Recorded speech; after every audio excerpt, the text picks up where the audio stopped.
Olá, bom dia amigos e amigas aqui do canal Dica de hoje, dia de sábado, dia que a gente fala um pouco mais sobre macroeconomia, sempre voltado para a Bolsa de Valores, que é o nosso objetivo final aqui nesse canal.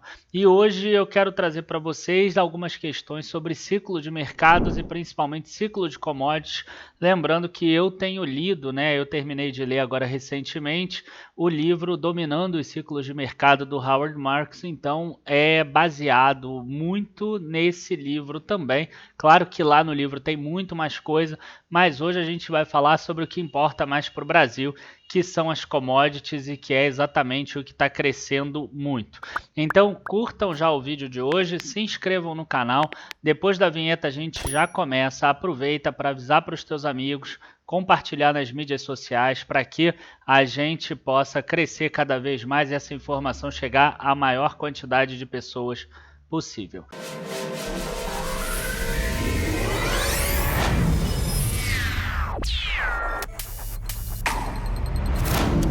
Bom, pessoal, para começar esse vídeo, eu acho que é importante a gente contextualizar um pouco, porque a economia brasileira, claro que ela passou por melhorias, em alguns momentos a industrialização cresceu, a gente cresceu a parte de serviços, de comércio, enfim, tem bastante coisa boa no Brasil, ainda mais quando a gente não fica focado só nos últimos 3 ou 6 meses, quando a gente pensa o Brasil hoje contra 20 anos atrás, contra 30 anos atrás, a gente vê todo o crescimento que teve em diversos setores. Só que o Brasil ainda é muito agrícola, a gente ainda tem muita questão de produção, e aí a gente está falando de pecuária, estamos falando de soja, estamos falando de milho, estamos falando de algodão, e o Brasil também é muito extrativista ainda, então a gente está falando de um pouco de celulose, de madeira, estamos falando de minério de ferro, de petróleo, de cobre, enfim.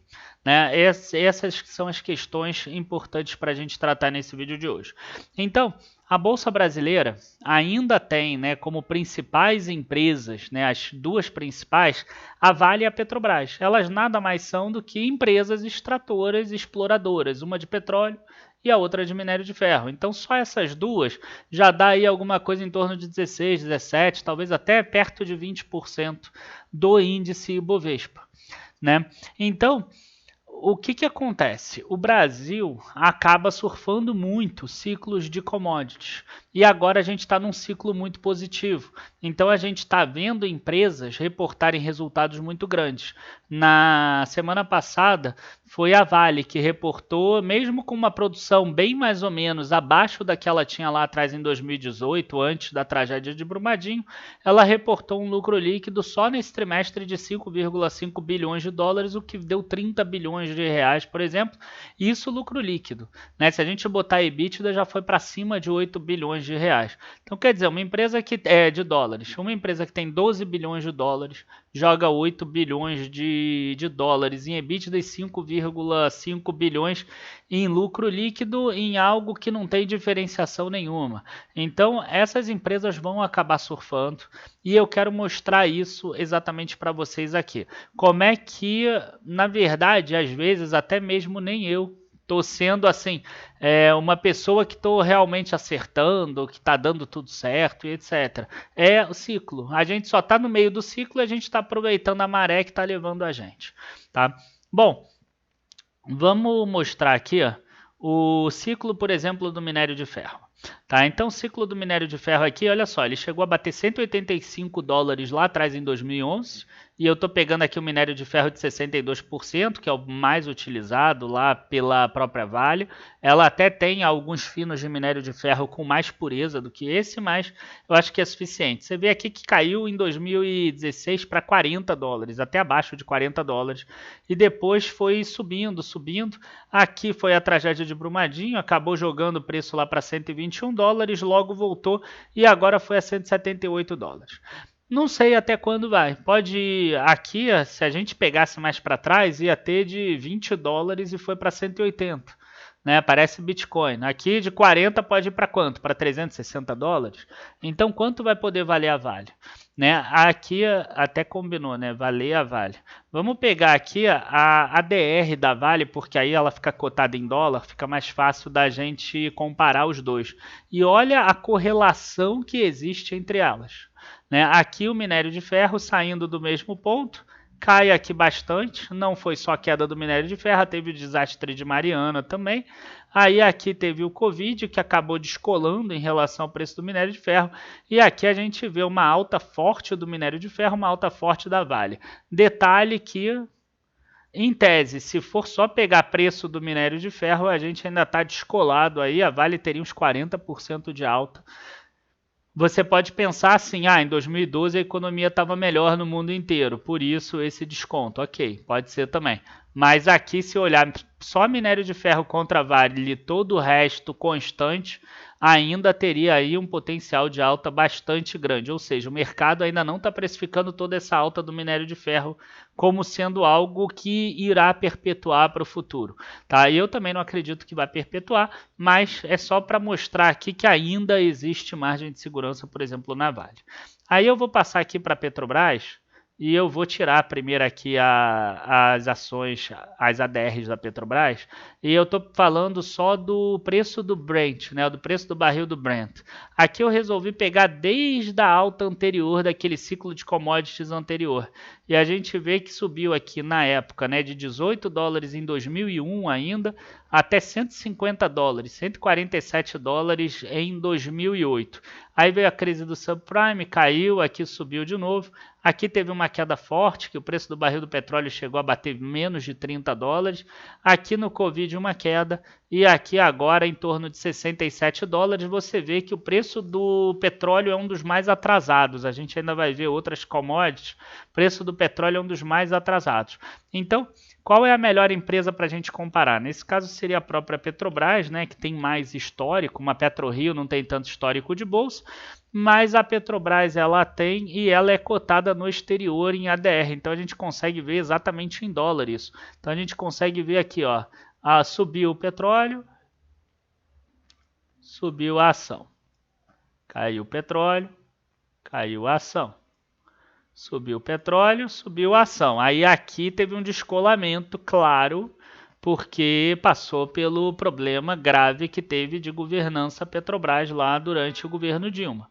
Né? Mas depois que foi resolvido esse problema de governança e começa, né, todos os inquéritos e etc., a empresa volta a ficar normal, a gente vê aqui, ó, que ela sobe de acordo com o preço do petróleo, cai de acordo com o preço do petróleo, e agora aqui no final, eu acho que vale a pena a gente dar um zoom. Deixa eu ver aqui se eu consigo botar, para a gente ver esse descolamento atual. Você vê que ela fica colada aqui na queda do Covid, ela sobe aqui, cai aqui um pouco também, sobe aqui, já estava se recuperando, e aí o preço do petróleo continua a subir e ela cai. Isso aqui foi o ponto onde o Bolsonaro falou que iria intervir, por exemplo, na Petrobras.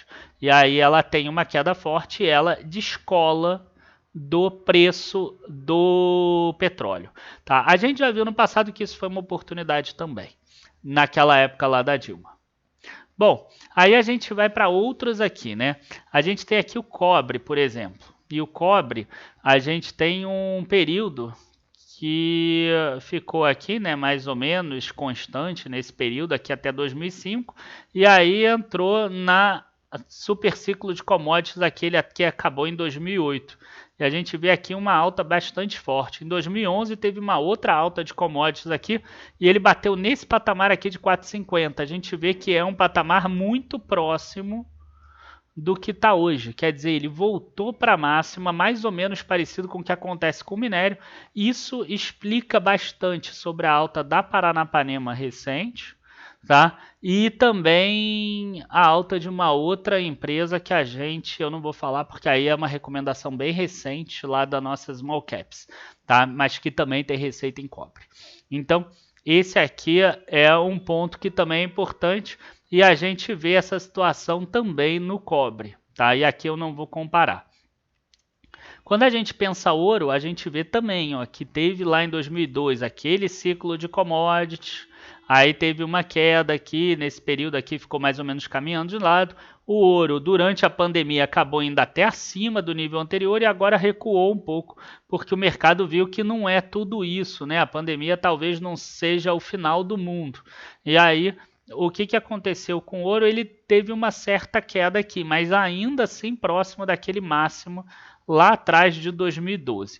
Uma coisa que o ouro é interessante é o seguinte, que aqui foi a crise, né, do subprime. Aqui é outubro de 2008. Você vê que o ouro demorou 4 meses para recuperar aquela que era a máxima dele até aquele momento. Por quê? Porque o ouro ele é contracíclico. Então você acaba tendo uma vantagem. Você vê que enquanto os Estados Unidos estavam em crise, o que aconteceu com o preço do ouro? Ele saiu aqui de 800, 900 dólares e foi para 1.700 dólares, isso num período de 18 meses. Tá? E aqui a gente está falando de onças de ouro, uma onça são 28,3 gramas mais ou menos. Tá? E aí eu quero agora mostrar outras empresas aqui, que algumas delas é o contrário, né? Aqui a gente só falou sobre empresas que ganham com a alta das commodities, mas a gente tem empresas também que perdem. Quando essas empresas têm o custo da commodity, né, o custo atrelado à commodity. Então, quer dizer, a gente até agora falou da Vale. A Vale vende o minério de ferro. Então, a receita está atrelada à commodity. Uma M. Dias Branco, que é a que a gente vai falar agora, ela tem o custo dela atrelado à commodity. No caso, o trigo. Né, também ao açúcar e também ao óleo de palma. Mas aqui a gente vai pegar o trigo, que é o principal, e a gente vai ver o que está acontecendo agora. Vamos tirar a primeira M. Dias Branco para a gente entender aqui o gráfico. A gente vai ver que o trigo teve uma queda aqui bastante forte de 2013 até 2017, período que a M. Dias Branco acabou subindo muito, e agora nesse último período de 2019 até agora, além da desvalorização cambial em reais, a gente ainda teve uma alta do trigo em dólar. Né? Então, quando a gente compara aqui com a M. Dias 3, né, que é a dona da Piraquê, da Vitarella, enfim, muitas marcas de massas e biscoitos, vocês vão ver que ela, a partir desse momento, ela tem uma queda forte.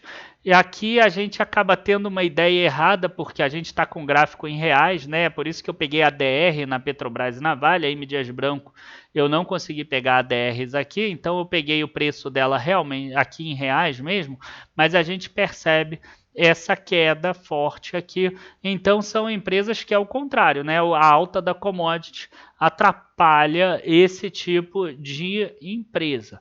Tá? Agora, isso quer dizer que você tem que vender? Não, eu não estou fazendo recomendações aqui. Tá? Até porque se você ler o livro lá do Howard Marks, você vai ver a hora certa de você investir e a hora certa de não investir em alguma ação. Se você ler esse livro aqui do Peter Lynch, também você vai descobrir a hora de investir ou a hora de não investir em uma determinada ação. Então, aí algumas pessoas vão me perguntar assim, Daniel, vamos olhar agora esse período aqui de 2010 a 2013. O que aconteceu nesse período aqui? Nesse período a gente teve aqui de 2010 até aqui, ó, uma alta forte também, de 2010 a 2013. Tá? Então, eu posso até ver se eu consigo aqui botar só essa parte aqui no gráfico, vamos ver se funciona. Tá? Mas pelo menos deixar aqui um pouco maior essa parte aqui do gráfico. Agora eu vou comparar aqui, vamos ver se vai entrar. E vocês vão ver que a M. Dias Branco subiu nesse período, mesmo com essa alta do trigo. Né? Olha só, ela subiu e subiu muito. Por quê? E aí entra uma outra questão, né? Que é o que está acontecendo agora com as siderúrgicas, por exemplo. As siderúrgicas têm custo em minério, mas elas estão subindo para caramba. Por quê? Porque a economia para siderúrgicas está boa, porque a construção está bombando, né? Porque automóveis está com o estoque lá embaixo. Então, é porque no mundo todo você tem, né, países, principalmente China e Estados Unidos, investindo em infraestrutura. E o que aconteceu com a M. Dias Branco? Por que ela subiu naquele período? Porque o preço do trigo subiu, mas a economia estava tão pujante, o Brasil estava lá com pleno emprego, 4%, 5% de taxa de desemprego, renda crescendo a cada ano, o governo colocando dinheiro no mercado. O que estava acontecendo?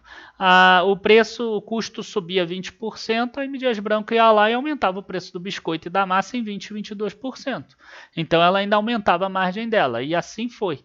Agora, nesse momento, ela não consegue repassar esse custo, porque você está em um período que, vamos dizer assim, está um pouco mais inelástico, está um pouco mais, elástico, essa elasticidade, né? Então, a empresa ela não está conseguindo repassar esses custos.